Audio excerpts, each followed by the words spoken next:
Welcome to part 6, Ethical Dilemmas. In this section, we're going to be talking about a few case studies. And these case studies are not to come to particular conclusions, but it's just to stimulate some thinking on your part. So you shouldn't worry about right or wrong answers, but really just about thinking about these questions. So the 3 case studies we're going to talk about are monitoring at work, which is about surveillance and privacy and so on, and fairness in that context. Recidivism, which is about likelihood of reoffending and the use of these systems in criminal justice. And the third is facial recognition in the public square. So this is very much about, again, monitoring and fairness and so on. So let me begin with the first case study, which is monitoring at work. So let's think of a company that decides to employ AI to analyze behavior at work through kind of visual and audio monitoring. So this will be a company which maybe puts in some cameras, some other monitors, etc., and it looks at the way in which an individual is working at work and whether they're doing what they're supposed to be doing.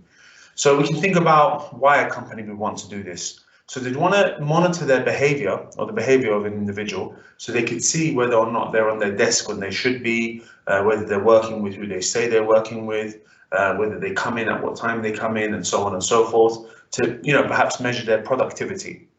So they can use that information in order to reward good behavior. So that could be through, for example, increasing their wages or giving a bonus and so, or some other kind of perk. And conversely, they can use this to punish bad behavior. So that could be by, let's say, docking their pay or something like that. So let's think about the moral issues in this context. On the one hand, let's think about the rights of the employer.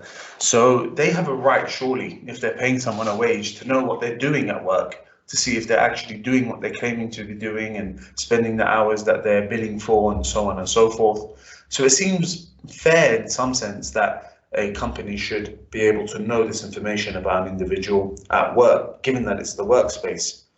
And let's now think about it from the perspective of the worker. The worker would be saying, well, am I comfortable with this information being kept on me? What about my kind of civil rights in that context? Do I have a right to privacy at work? Is this system fair? What will this information be used? Can this information be sold to other people or used in other contexts? So we can imagine that we've got 2 sides to this problem, if you will, or 2 sides to this ethically. Now let's think about the context where COVID-19 strikes, and then the issue of monitoring people at work becomes even more acute because people are working from home.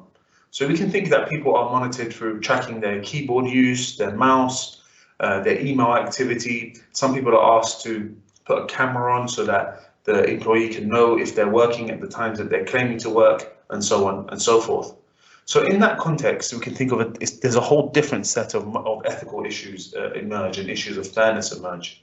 So just as a kind of point of departure for thinking about this problem, on a piece of paper or elsewhere, try to list 3 fairness and bias concerns and think about why these may be concerns and how they can be addressed.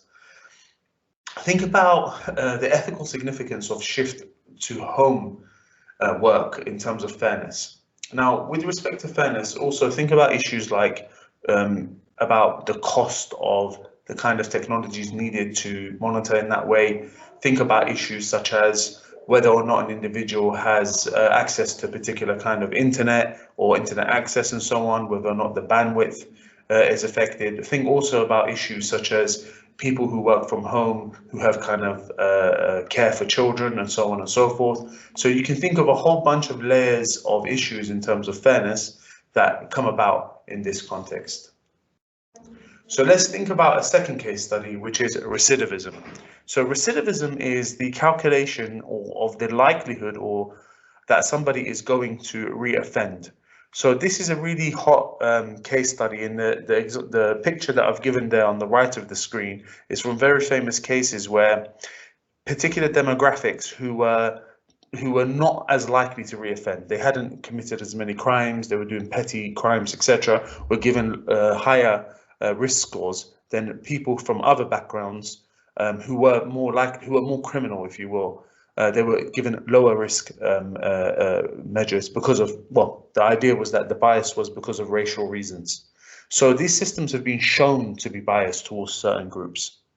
Now, in this particular ethical dilemma, I want you to think about cases where assume the bias is due to data set, and that we can address this by introducing further data, by training the system with more people from those particular demographics that were being discriminated against. So let's assume that we can actually address this problem in that way.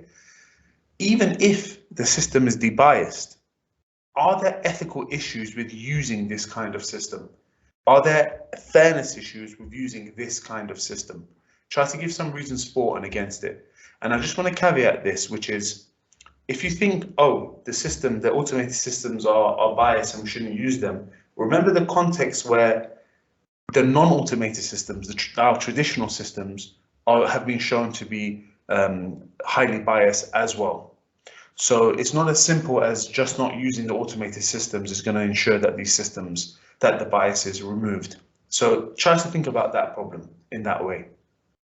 Finally, the problem of facial recognition. And this is a really, really hot subject, lots and lots of legislation in this space.